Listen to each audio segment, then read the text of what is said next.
So Anya asks, is automation useful in the compliance and regulation testing field? Yeah, I would not say only useful, but it's very, very needed. Okay. So how the regulation works. So you develop software, you test Hmm. software, or you test during development, and you automate tests. But then you need to report things, right?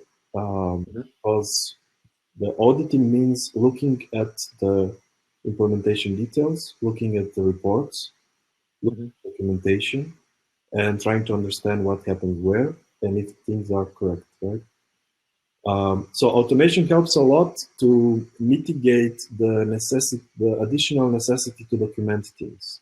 So we know that in Agile, um, there is this saying, or let's say it's a common understanding that in Agile you don't document, right? And I would say that in Agile you document, but much smarter, right? So you document things that are important, right? You don't Absolutely. base on documenting things, but you try even to Yes. implement software that way that it's readable.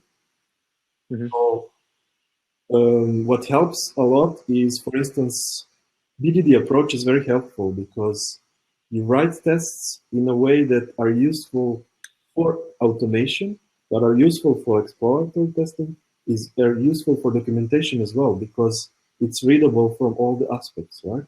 So it's very useful approach to automate things and at the same time document. Then when it comes to automation, I had a very interesting talk at some conferences this year. It's about automation is not only testing, yeah? So you don't automate testing, you automate documentation as well, right?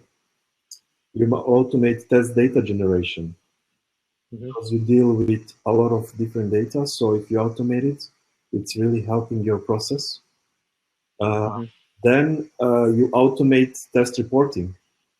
So let's say we automate our tests. Let's say we have all tests automated. Yeah. How do we report these things? How do we make a nice documentation for everybody to understand?